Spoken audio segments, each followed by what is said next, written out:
Our next speaker is perhaps best known as the person to whom the Boron letters were sent. As the youngest son of Gary Halbert, he got a personalized, in-depth education in direct response copywriting. Bond has helped continue the work of his father at thegaryhalbertletter.com. He's the author of The Halbert Copywriting Method Part 3. Please welcome to the stage, Bond Halbert.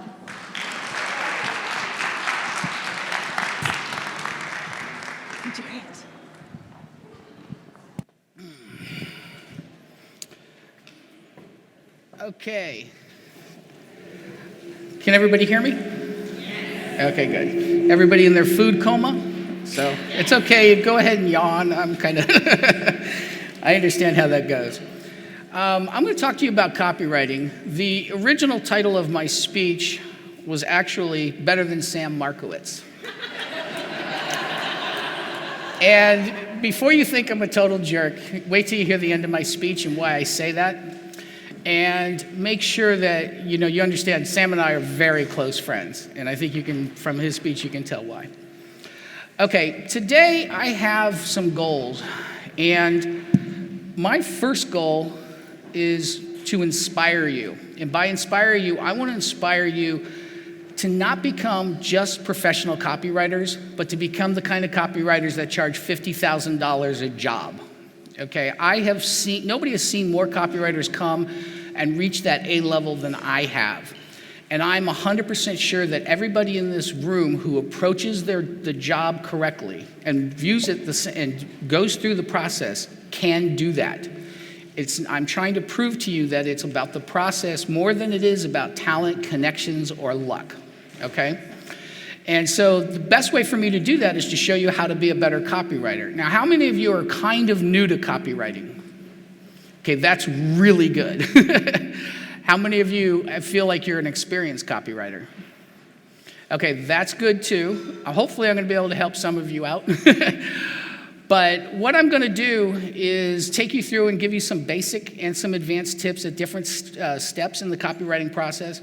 I could go on for days about any one slide that you're going to see here. So don't think that this is all that there is to know, but I am going to put you on the path to being a better copywriter. I also want to prove to you that I want you walking away knowing that attending this event, especially if it's your first event, is the best career decision you could make. By telling you about, it's a lot about the connections that you're making and how to use each other to further your careers. Okay, so let's get going. I have a lot to cover. So I'm going to talk about the 3 phases of copywriting very fast. And first thing that you need to know is that you probably have a deadline. If you are writing for yourself, and I saw several of you doing that, you need to set a deadline or else you're not going to get stuff done. But once you have that deadline, you want to basically start dividing up your time into 3 equal phases. Now, this is not a hard rule, but this is generally how you want to plan out what you're going to do with it. And the first third is going to be research. And I'm going to give you tips on all of this stuff. The second third is actually coming up with that big idea, that hook, that offer, and creating the first draft. Actually sitting down and writing that first draft of the copy is the shortest part of the entire copywriting process. That's why it's included in this 1/3. And the final third is editing. And when I get to really busy slides, I want you to take out your phones and take pictures so that we can, hurry up and speed along. Okay, now research. All the power of your marketing is in your research. And I think Sam did a fantastic presentation today on research. But I want to give you an example. And the first example I want to give you is the one most of us all know about, which is the Domino's Pizza campaign. And everybody thinks that, when they go into a market, we can't beat other people. Well, when Domino's came out, there were lots of pizza joints already. And they were competing on, we got the best recipe, we got the most original, authentic Italian recipe, we got the freshest ingredients. But Domino's realized everybody was sick and tired of not knowing when that pizza was going to come. They would order their pizza, it would show up late after their lunch break, and next time they would order the pizza 2 hours early, but because the pizza place wasn't busy, it would show up and be cold by the time they had lunch. So just coming up with that offer was a great thing for them. They could have said that copywriting-wise in any way they wanted and still dominated that market. They could have said 30 minutes or it's free, half an hour or it's on us. Everybody was still going to make that choice of that offer. The power was in the research, okay? And they were beating people that a flooded market, okay? And they became a giant because of that. You guys can too. Now, one of the things I want to explain is research tools evolve over time, and you're going to have to learn to be a student of research and how it evolves. When I was younger, there was a book called The First 100 Million, and what it told the story about was a promotion from a long time ago where somebody created all these little how-to pamphlets and books. And in those how-to pamphlets and books, you could spend like $1 and order several of them. And the people who did that got to know what people really wanted. And later on, when Google's search string, when you start to type something into Google, it automatically fills stuff out. Well, if you put in how to, and then you put the letter K, it'll auto-fill out how to kiss. That's one of the titles from that first book. Okay, so that became a new research tool for figuring out what people want to do. Well, just a couple weeks ago, I was riding down to TNC, and I heard from two people, okay? First, the guy who I was riding with down to TMC, Walter, he said, have you seen the new site, Answer the Public, which fills out all these questions and tells you, what kind of content you can be providing. And then later on, I think Bobby's in the audience. I was sitting there and I was listening to people talking about copywriting, and they noticed I was paying attention. I said, I'm just listening to people talking about copy. And they invited me and said, come on, you can listen to us if you want to. And then one lady said, we don't see your name tag. And so I put on my name tag. And then all of a sudden stopped the conversation. And I had wished that the conversation continued as it was, but they mentioned how to, answer the public. I think Sam has done a great job of proving to you how powerful research is, but it's something that continues that you need to keep paying attention to. And I want to give you what I call the $20 million story. And a guy who was working and starting to do his first promo, actually we did two, but first two promos for Agora, came to me and hired me.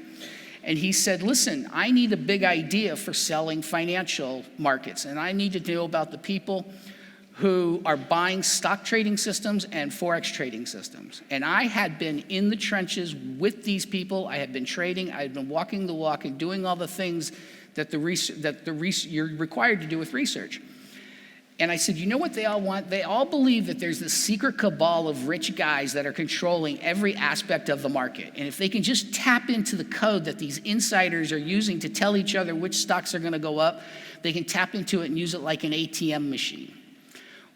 He took exactly that message, put it into a letter, and the letter did $20 million, which was their record at that time. Okay? Now, the importance of that story isn't $20 million. It wasn't that I knew that. It was this research was beating professionals who had been writing copy for Agora for years, okay?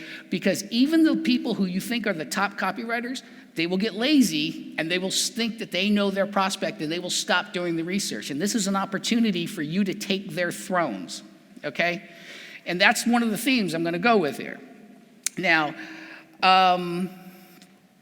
there is another thing about research, which is it's only as good as the examples or the answers you seek. And I'm going to give you some questions that you should seek out in a little while.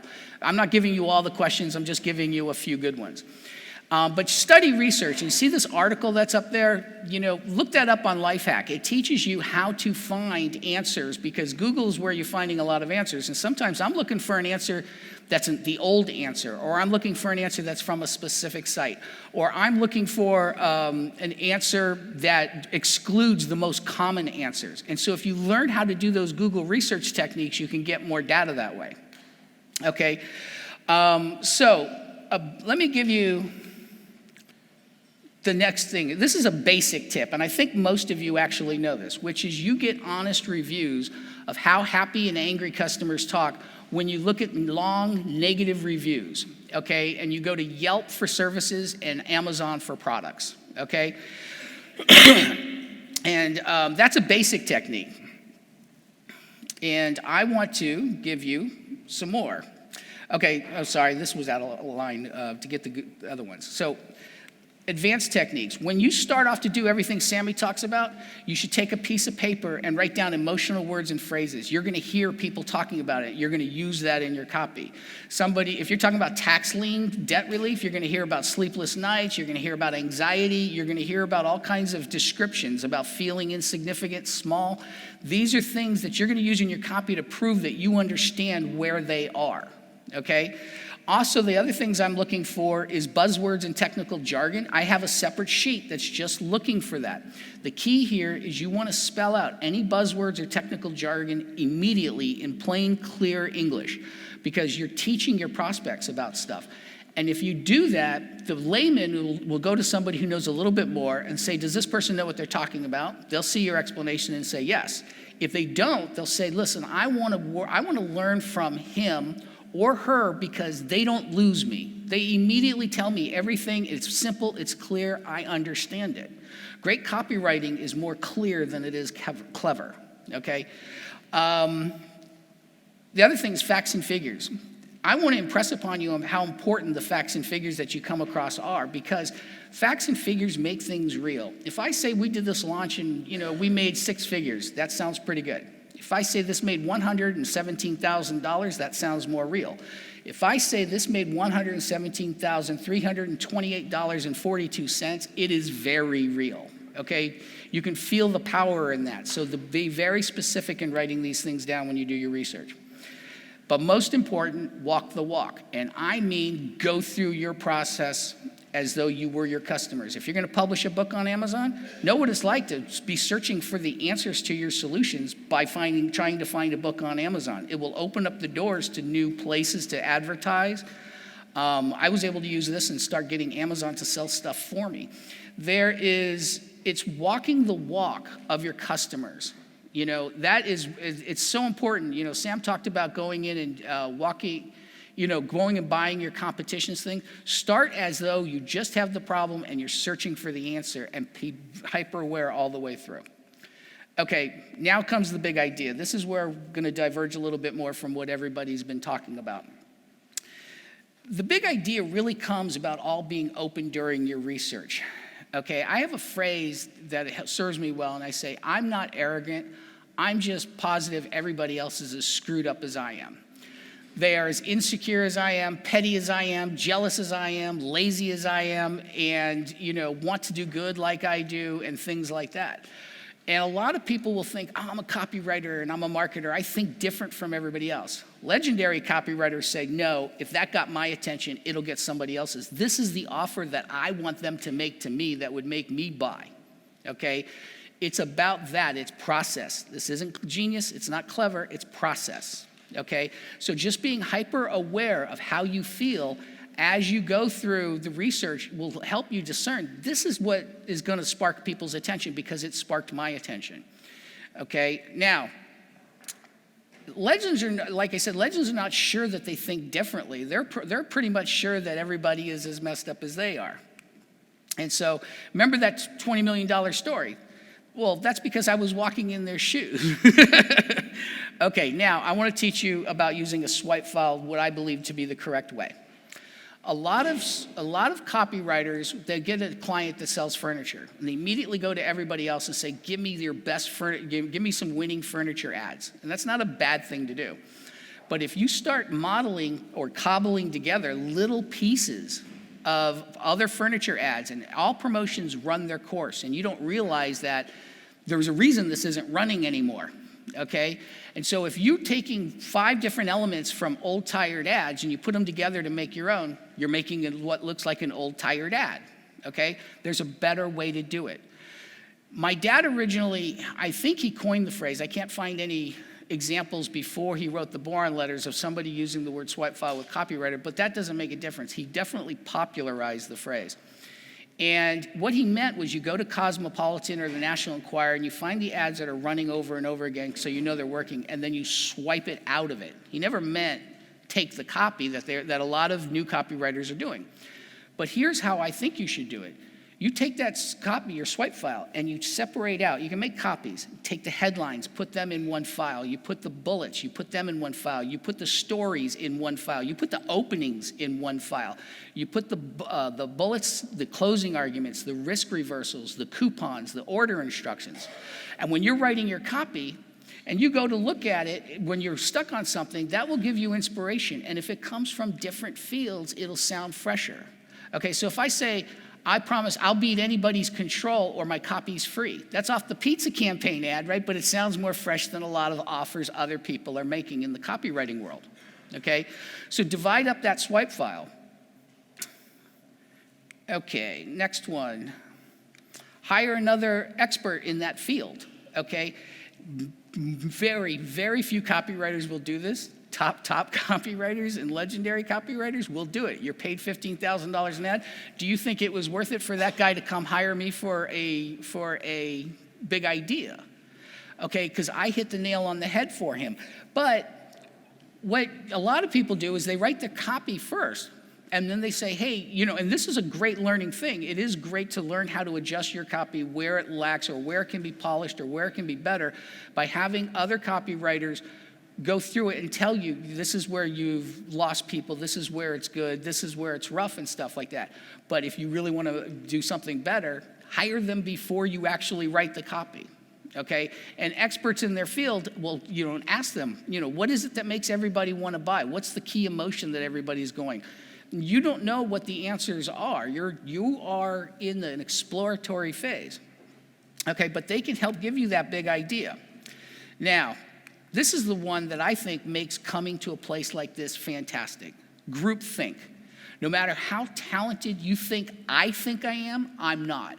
Any 5 of you gets together and starts bouncing an idea back and forth, you're going to come up with ideas for big ideas and hooks and offers that are going to be very powerful, okay? And how many of you are in or would like to be in a group of small people that actually get together and bounce ideas off of each other? Okay, that's everybody. Look around and know that everybody here is willing to talk to you about that.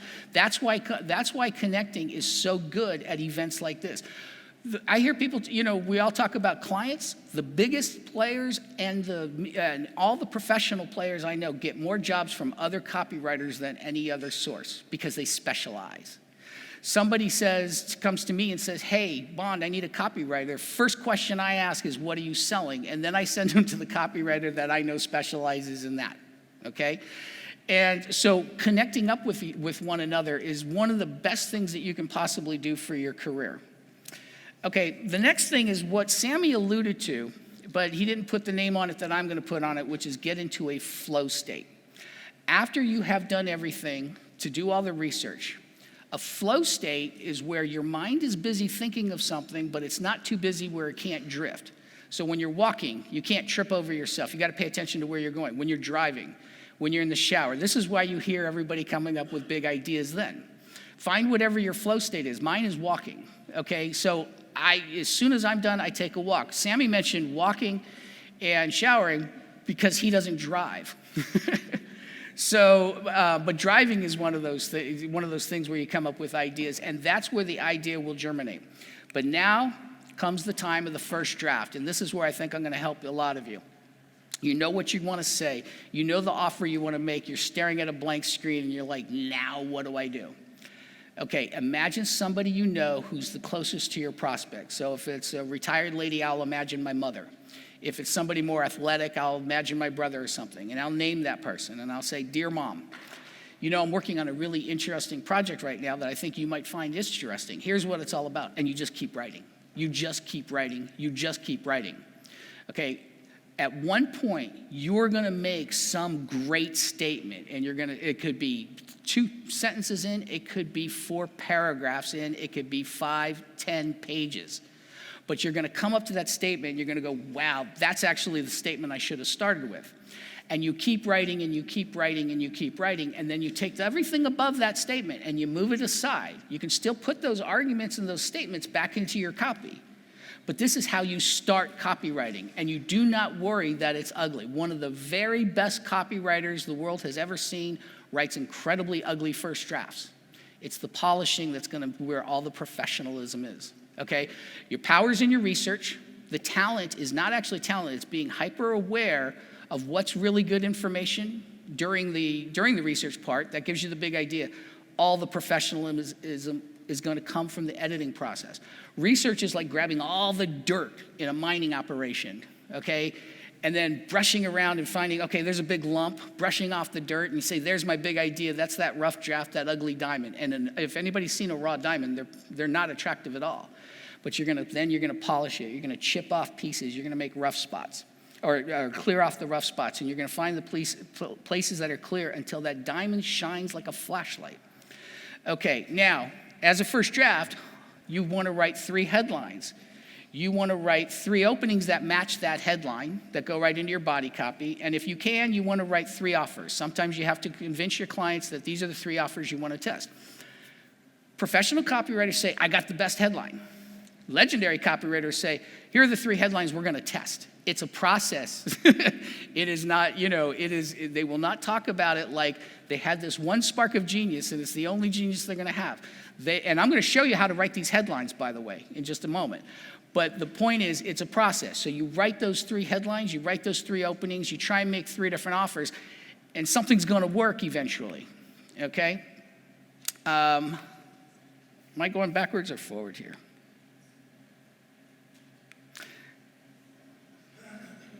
Okay, keep writing no matter how ugly it is. Okay, now we're at editing. Now, the first tip on editing I'm going to give you is write in complete passes. New copywriters will start writing at the beginning, they'll find a mistake and start writing again, go up to the top and start reading again looking for a mistake. It's something we learned in school for some reason.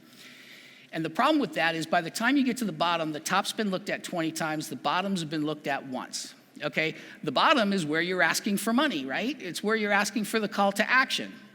So you've taken all of that clarity and beauty and all the goodwill and professionalism you've built up, and guess what? You've blown it at the end.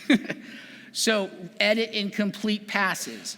Edit on paper. It's not in my slides, but edit on paper. All the legends I know, they do it on paper because I know nobody wants to kill trees and everything, but it is where you're going to catch everything.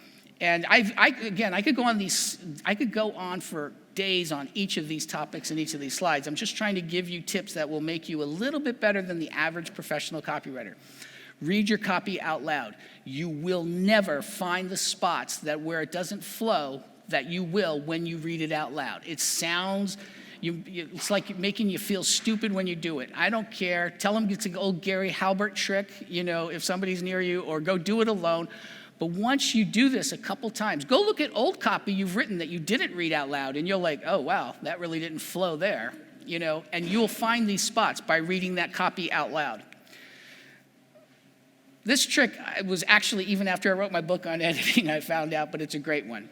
Change the fonts between the edits, okay? If you ever watch an old television show or a rerun that you've seen, your mind starts to drift because you know what they're about to say next. Well, changing the font is like changing the actors. They're saying the exact same thing, but all of a sudden you're paying attention, right? Change it from Times New Roman to Courier to Arial, and then you're going to spot stuff that you didn't spot in the other edits. And there's, I'll mention the book later, but there's like 32 editing techniques, and I don't have time to give you just editing techniques. But these alone are stuff that the average professional copywriter will not go to those lengths to do. And I hope one thing that Sammy should have proven to you is that when you're really doing the process, it's work. It's not. it's no lazy man's job. Okay. So, an advanced editing technique. This is what I call the IDU formula, and I was finally, somebody ripped me off. Maybe they came to the same conclusion at the same time. I was actually kind of proud that, hey, somebody stole the way that I do this. And again, they may have come to the same conclusion, but everybody in the copywriting world, you'll hear them say, every time you hear I, or write I or me, you need to write you or your 4 times. Don't do that. What you want to do is you, as the author, take on all the negative, and when you get to the positive, you give that to the prospect. Okay? So the wrong way to do it is say, I know how you're living. You can't sleep well at night. You're struggling to keep the doors open. You don't know where your next dime's coming from. You're afraid to look at the books and see, how long you can keep the doors of your business open. But I've got the answer to all of your problems, and I can fill your business with customers and clients. One, you sound arrogant and that person wants me to be wrong. Two, you could have said something that's incomplete. And every copywriter, you want everybody going, yeah, I agree with that. And that guy says, no, I'm an accountant. I look at my books all the time. That's what's scaring me. Or the other person says, I sleep well at night. I take 5 Valium and down it with a quart of whiskey, and I sleep like a log. What you want to do is you take on the negative. So you say, when I opened up my business, and you want to take them from a place that's worse than they are to a place that's better than they dared to dream. So you say, you know, when I was running my business, I had everything on the line, and I was struggling to keep the doors open. I was afraid to look in the books and see how long I could keep the business going. I had borrowed money from my in-laws. If this didn't work out, my whole life was going to be ruined. And that's when, at the last moment, in an act of desperation, I ran this campaign. And this campaign is so effective that when you do run it, you're actually going to get so many clients that you would need, if you run a campaign like this, you're going to get so much clientele you need to expand, or maybe even open up a new operation and possibly do the dreaded thing and send that overflow to your competition because you just can't handle all the business, okay? Worse to better, but I take on the negative, I give them the positive. Does that make sense? Okay. Sorry, I know I'm moving quickly. Moving answers up. This is the second advanced tip I'll give you. When you're reading the copy and the editing and you say, this is where somebody's going to ask, why am I making this a great deal? Write the answer of why you're going to make that a great deal and move it up to before they think of that question. I don't want anybody in copywriting or reading my stuff to think on their own. I want to give them every thought that they have. So I say, you know, and when we ran this promotion, it did this, and if you run a promotion like this, but I realized that, you know, I can't run it and operate this business in 2 cities. So what I've decided to do is find one person in every city and lease my promotion to them. And that's why I'm making you this offer. Okay? So they don't question why you did it. So take all the questions that they're going to have at that time when you're doing the edit, answer it, just make it a statement, that's the answer, and then move that up. Okay? Now, you've all heard this. Now, some people call it a formula. I think it's more, because I think it's not a pattern, but it is the elements of copy. Because interest and desire can actually be put up in the headline as well, which you're going to see in a second.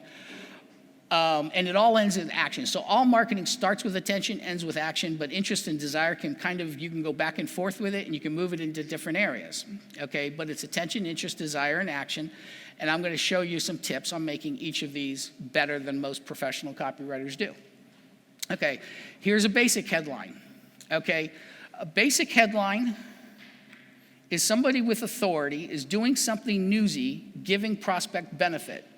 So, son of greatest copywriter who ever lived is revealing the fastest path to charging $50,000 an ad. Basic headline. But if you're interested in that, it's going to grab some of your attention. You got feature, benefit, curiosity, all that stuff. Oop, I went too far. Okay. Here's how you're coming up with 3 or 4. Take a picture of this. I couldn't fit this all into one screen. So you're going to need a big, large whiteboard or a long spreadsheet for doing this. But each headline, these are elements that can be in each headline. You do not need to put each of these elements in every headline. There's authority, newsy feel, benefit, personalizing the target, curiosity, urgency, proof elements, risk reversal, numbers, and social proof. And there's lots of different ways that you can describe each of these things. And sometimes something you say actually fits both categories. But each offer requires different things. Sometimes you're making an offer and it's for an impulse buy price point, so you don't really need that much of a proof element because it's $7, right? Your prospects are going to buy it anyway. But then what you do is you come through and you write down all the different ways that you could say, or the things that come in your research that you know you can say about your offer, and you list them. And then you highlight which ones that you think are the best. And then you can string them together and put them in any order you want. And then you come up with a headline. And you can come up with your 3 headlines doing this process. Okay, you can come, and I'm going to show you another trick where you can come up with 100 in a day. Okay. But so the example I pulled out of this one is Gary Halbert's son is showing 21 Copy Club members everything needed to write effective ads in just hours instead of days, and if it doesn't work, they get double their money back. Good headline? And that was just from the process. I did not take an hour, I didn't take a drive, I didn't take a walk. This is just process. You can do the exact same thing that I'm showing you to do. Everybody in here can do that, okay? And if you learn these processes, or is it processes, or you can write copy as much better than the average professional copywriter. You can do it. Okay, now I'm going to show you a trick that I sort of invented. This is AOL. Now in AOL, you have to open up the screen to full screen. If you have it in just a smaller window on your laptop, you will not find this section. And you can find it on your desktop. And the only section you want is where the windows are, okay? And with these little pictures, and you'll note, I don't know if you can see it, there's the headline, Bizarre Melania Trump Conspiracy Theory Resurfaces, but there's a little blue one that says, I thought everyone was being silly at first, okay? You're gonna model off of these headlines, and I'm gonna show you how this is done. But that little line can be the subhead. It can be the first line in your emails that you're gonna do as that Gmail shows as a preview. Okay, it's good for print. It can be the opening line of your copy because it matches the curiosity. So here's how it works though. Bizarre copywriting system surfaces. As a copywriter, that's kind of an interesting thing. You got some real good curiosity there. And then I didn't throw it in there, but I thought everyone was being silly at first is the next line. Okay, and they see that in the preview. You're like, okay, I got to find out what this is about. Okay, behind the scenes with a naked and afraid copywriter. Okay, and then the little line was what's real and what's not. Okay, do you see how that was going to continue the curiosity and you're going to get people writing? Okay, this one I didn't like because it sounds so much like an ad. But 7 mistakes you'll make writing copy, and then it says take a closer look.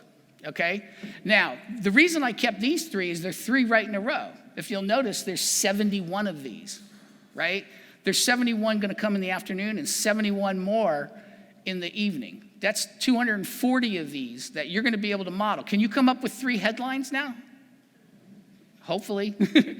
Okay, that's 140 of those, and that's just AOL. You can also do this off of Yahoo News, okay? You can do it off of Digg.com, and if your branding is about a specific personality or branding, you want to go to the National Enquirer celebrity section. This is a cure for writer's block. You don't need to ever work. And by the way, remember I said you got a deadline. It doesn't matter whether it's an hour or whether you got 3 months. If you give me an hour, I can go to the Amazon reviews and find out exactly how happy and disgruntled customers speak. I can go here and get my headline and my hook, and I can spend 15 minutes editing. And my email is going to be better than a lot of other people's email. You give me a month, and I'm going to give you a lot better stuff. I'm going to be able to do 10 days of research. I'm going to do 10 days of coming up with that big idea, and I'm going to do 10 days worth of editing. And it's not hard numbers. You can actually come up with the big idea faster than you planned and so forth. But you're going through the process, okay? Interest. I'm going to tell you about what everybody says, okay, what's going to interest the prospects? There's one thing that everybody has in common about interest. They're all interested in themselves.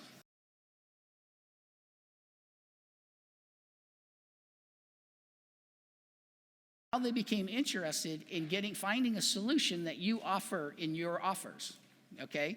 And everybody asks me, how do you come up with a great story? I don't come up with a great story, I find one, okay? Process. I'm gonna keep saying that word over and over. It's process. Okay. So the story of the average prospect I want, and then I'm gonna make it from worse to better than they dare dreamed. This is what's called a transformational arc. I don't think it doesn't come through really clear. You can just Google transformational arc and find this image. Some people think of it as a hero's journey. It's not. What it is that arc is actually a stress level line, and it starts where somebody is absolutely, they're going through their life and they discover something and it changes. Their life is never going to be the same. I was going through, selling stuff online, and I realized copy is everything that comes to marketing, and it's really key. And so my world was never going to change. So then I started to learn. It could be people were driving along, the average person, they're in a car accident, now they're in pain. All of a sudden, they're looking for pain relief. They end up addicted to opioids. They end up going through all kinds of troubles and stress and everything, and then eventually find, rehabilitation, relief, or whatever. You're going to end the story arc with your solution, I hope. Okay? So what I do is and there's many different types of story arcs. There's out and back, there's fall from grace, and so forth. And what you want to do is take the story arcs that you find and ask questions that will get the answer to exactly that point that you want to know from your prospects. I actually sit down with aspiring copywriters and say, how did you discover copywriting? And I ask these questions. Okay. I don't know how that slide got in there. Okay, so I'm going to let you guys just take pictures of these. These are questions for this story arc. Okay? You guys, when your phones are down, I'll know you're done. Okay, so it's like, what are you doing before you had to realize that you had this problem? Now, these questions, these are the questions I want to have when you're doing the research. Okay? So you can, because Sam will talk about, you got to go and talk to these people, but here are some specific questions that you can get to their story arc, okay? And there's 10 of them, so that I wrote down. And you can write better questions. This is what I wrote down for this speech.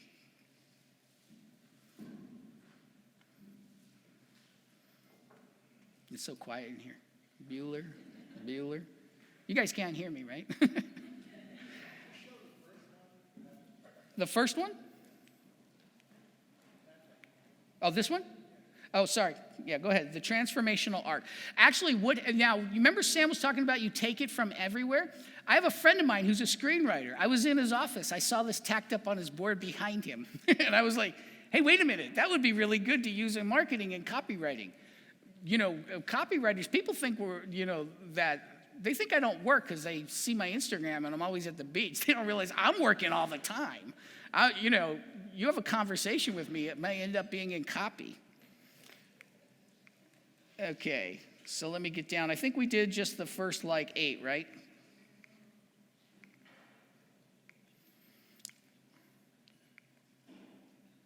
Okay, those are the last 2. And you can write better questions, and you can write questions to get the answers in between these. What? Oh, sorry. I shouldn't be looking at that. Okay. This is, because there's 2, I see 2 slides. I see the next slide coming up. Okay, so when you answer these questions, you now can string together the story of your prospect. Okay? And you can actually stream it. And again, what we're going to do is I'm going to tell you that average prospects do this, and everybody goes, oh, yeah, that's like me. And then you get this benefit, and and then they're happy about that. So just the answers from these questions is like the arc of a copywriter. You discover how key copywriting is to sales. And then it looks really easy because good copy is really clear. But then you find out it's not easy. And then you buy a few books and you consume free resources like the GaryHalbertLetter.com.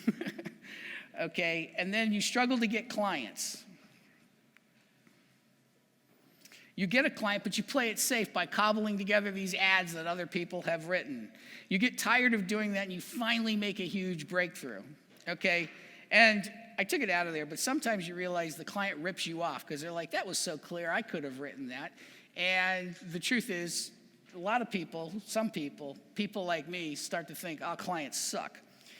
And what you then do, whether you do that or not, because you may have the best clients in the world, but you begin to write for yourself is an option. And people who write for themselves, because a lot of people raise their hands, I got good news for you. You make more money writing for yourself than you do for clients. 5% of $20 million is $1 million. 50% of $3 million is $1.5 million. All the very wealthiest copywriters I know actually write for themselves. My dad took home more money working on a promotion that we ran together than he did in any other adventure. But he worked for clients. So in the end, all I inherited was Sammy, which was a good thing to inherit. Okay. Or they end up teaching. I love to teach. I get a little nervous on stage, but I actually do love teaching. And if any of you have any questions about this at the end, if we have time for questions, we'll do it. If we don't, you can hit me up, and when we're taking some people out to dinner tonight, Sammy and I both, feel free to hit us up and ask any question you want, I'm very confident that I know the subject of copywriting, okay? Oh, I had one guy who I was meeting from Agora, and he gives me this term, and he says it, and I said, listen, I've been in this business around it for 40 years, and I said, so I'm confident enough to say, I've never heard that term. He says, yeah, well, we just made it up. I was like, okay, woo. Okay, or they end up charging a fortune. This is where you end up going, okay, I make breakthrough copy. You want to hire me? I don't want to deal with all this. I want $50,000 up front and 5% of your gross, okay? And my dad was the first one to charge $15,000 for an ad, and he was the first one that I know of to charge percentage of the gross. And he said to me, Bon, do you know why I got $15,000 and why I'm the first? I said, no. He said, because I was the first one to ask for that. And I was in demand, and I wasn't willing to do it unless they gave that to me. And that's when he started going, same thing happened when he started charging for percentage. Okay, now I'm gonna teach you how to write better bullets than most people do. Now this is where your clients are like, they know their features, and then you're a smart copywriter, so you know features aren't just features, they're buying benefits. So you know it's better to just do the feature and the benefit. What I do is I do feature, then I write the benefit, and you make a table, and you put in the 4 columns. The feature, the next to it is the benefit that brings. And then there's an emotional benefit that comes with that benefit. And then there's a benefit to that emotional benefit. Just this formula alone will help you start writing better bullets than most copywriters get. Okay, so I'll give you 2 examples. One is everybody knows the drill and the hull, right? You know, people aren't buying the drill bit, they're buying the hull. So you say, our new tungsten drill makes thousands of super crisp, sharp holes. So that's the feature and the benefit. But it gives you pride in your workmanship. What's the benefit of pride in your workmanship? You charge more money for it. Okay? So the tungsten drill makes thousands of super crisp, sharp holes so you can get the kind of pride in your workmanship which others can see why you charge more for it. There's a good bullet. Okay? Another one, let's suppose you have a self-defense course, and it includes 3 killer judo techniques taught by Bruce Lee. And that's the benefit, or the feature. The benefit is allows you to take down men 3 times your size, okay? What's the benefit of having that confidence? The benefit is now you can explore new cities without being fearful that you're going to walk down into a bad neighborhood. Or you're going to hit on some girl in the bar without fear that her big boyfriend's going to come in 20 minutes later and beat you up. But once you do this, once you do the feature, the benefit, the emotional benefit, the benefit of the emotional benefit, there's like 5 or 6 or 10 of those things that you can come up with, and you can choose the best one for your market, okay? That pattern alone will help you get write better bullets. And this is the desire section. So the final one is action. This is the one that always feels cheesy when you write it, but you have to do it. If you don't do a sense of urgency, you will not make as many sales as the people who do. If I have a copywriting course and Sam's got a copywriting course and his is 50% off, you're going to buy his, right? You're going to buy his because you can always come back and get mine. So you're going to buy his first. And in marketing and in sales specifically, delay is death. And write that down. Delay is death, delay is death, delay is death. People do not come back and buy. They forget about it. Their life gets busy. So you have to put in a sense of urgency. And you all know how to do this. You can add a bonus. You can take a bonus out. So that's why the sunglasses comes with this bonus case and a microfiber cloth to clean it off. Okay? So you do limited offers and so forth. And you figure all of this out. But the important part is you have to do it. If you get lazy, if you see somebody has hired you and they're not doing this, you just making them do this is going to make your copy outperform the control that they're doing, okay? So if you don't do a sense of urgency, you're leaving tons of money on the table.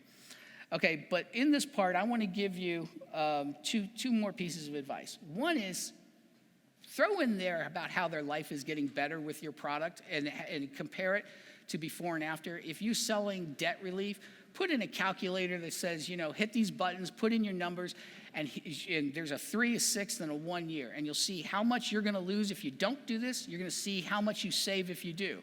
That's $3,000 that you could be spending on a vacation for your family. That is, better meals that you can be going out to instead of eating ramen trying to pay those credit card debts, stuff like that.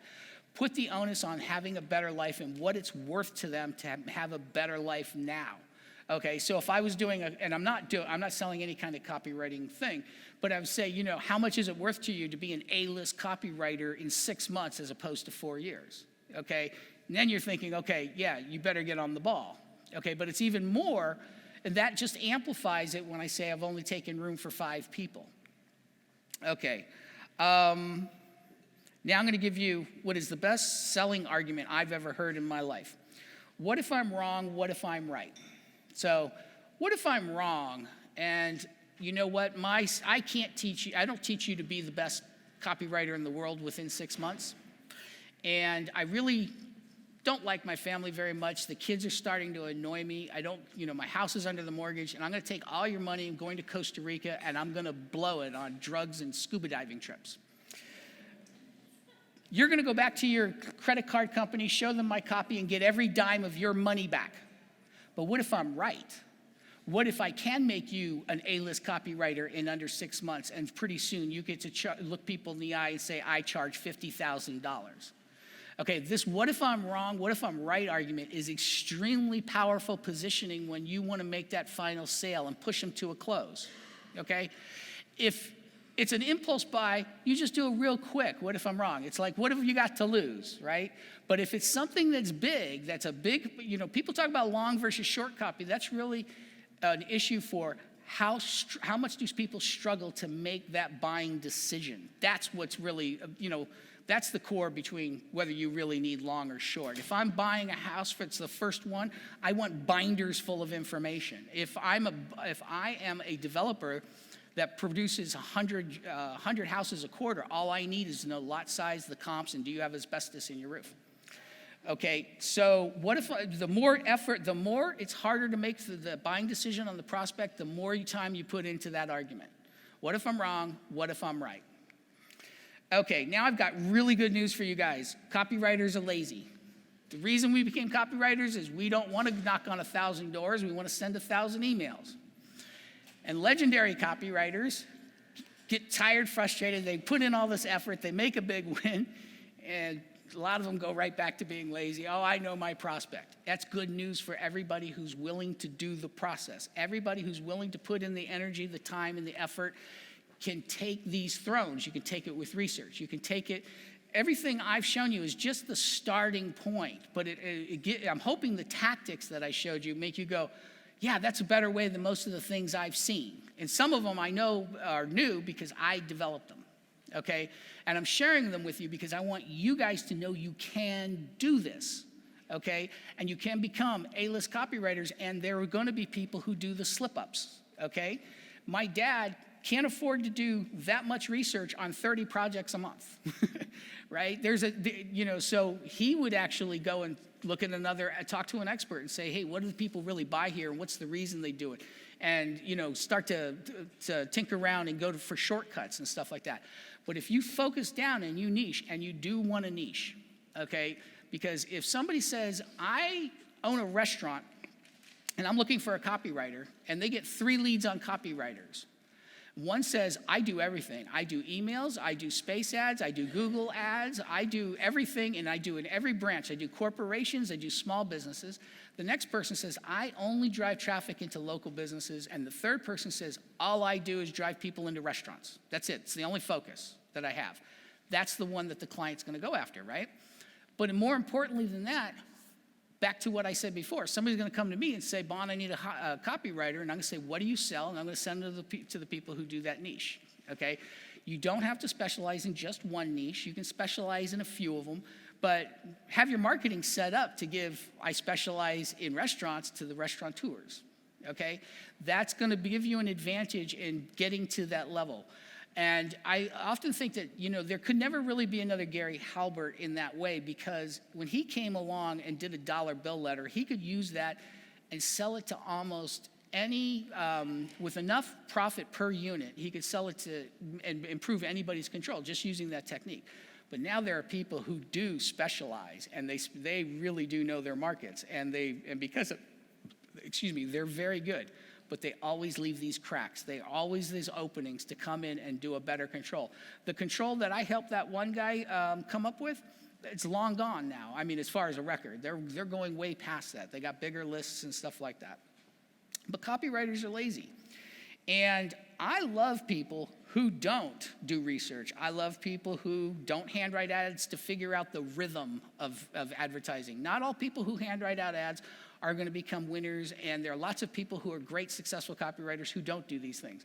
But I don't want to go up against them. I don't want to go up against people who just sit there and rant against gurus and experts. You know, I love people who say, I can't learn anything more. And that's the other thing that's great about copywriters who've made some money. They think they can't learn anything new. Okay, they're sure of that. You know, they're not going to be hearing the greatest and latest techniques and stuff from that.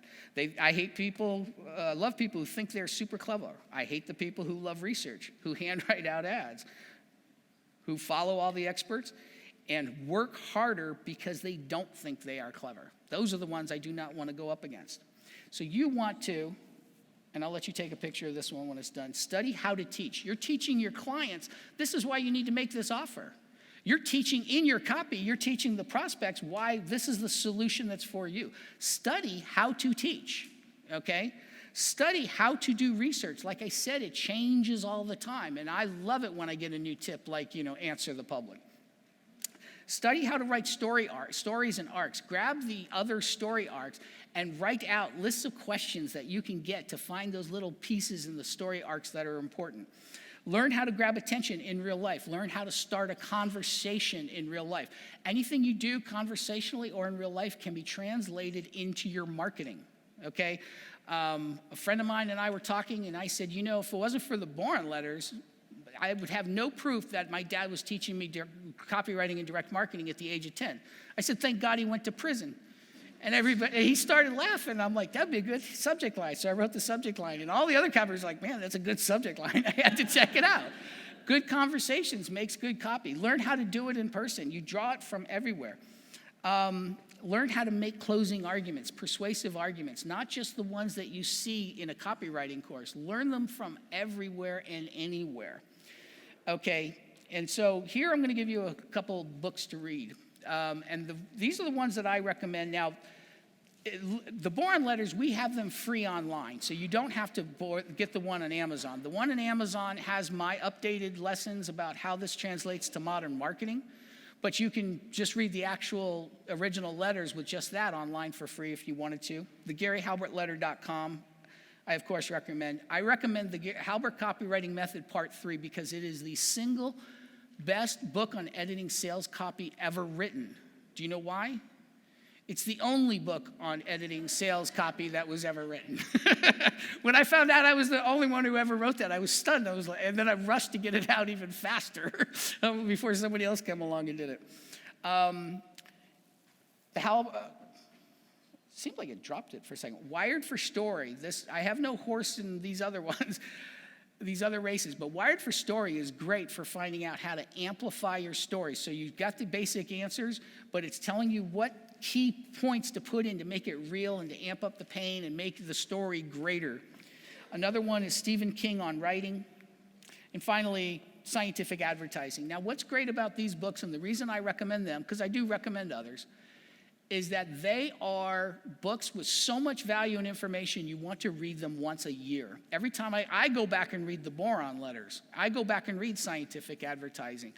I go through these things because each page has got so many different lessons that will remind me this is what I got to do more of in my marketing each and every year. Now, I want to finish talking about jaded optimism and my father's PS.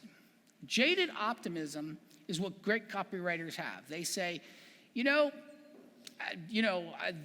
public's probably not going to like this, but I'm going to write 10 of them. They're probably going to like one of them. They're jaded enough not to be so sure that they're 100%, that they don't need to test, but they're optimistic enough to test and to continue with the process, okay? They have a jaded kind of like, oh, well, this is the bad part of it, but we'll probably make something work. And my father had this PS thing he did in his newsletters where he'd say, next week I'm going to show you how to triple the results of any ad that you write. And he'd turn to me and say, Bon, do you have any idea what I'm going to write next month? And I say, no. And he'd go, neither do I.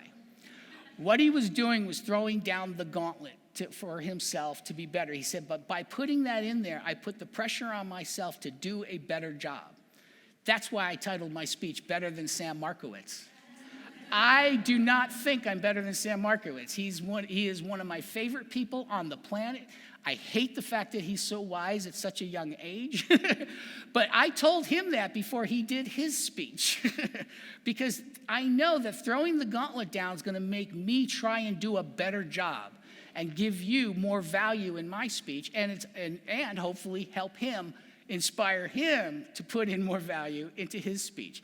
It's not, so that's why I said better than Sam Markowitz. It's not, it is throwing the gauntlet down, and you need to do that for yourselves. Okay, all of you can easily make money playing it safe. Being here, you're on the right path. That's inevitable that you're gonna become professional copywriters. I want to inspire you to go for a big breakthrough or bust. Okay, I want to inspire you to try and shoot for becoming the next Gary Halbert, the next $50,000 an ad copywriter to come out, okay? And you all can do it. And by the fact that you show up and you put in time, you put in energy, you're willing to listen to people like me, who are gonna, just throw things out at you and stuff like that. If you put that to use, you really can become the next top A-level copywriters in the world. It is about process. It's clarity over cleverness, okay? And there's not any of you that cannot do it. So if I've done my job, you will approach your work right, and you will do a far better job than the average professional copywriter, and realize that, again, attending an event like this, if that's the first event you did, is one of the best career decisions you could ever make. And that's my speech.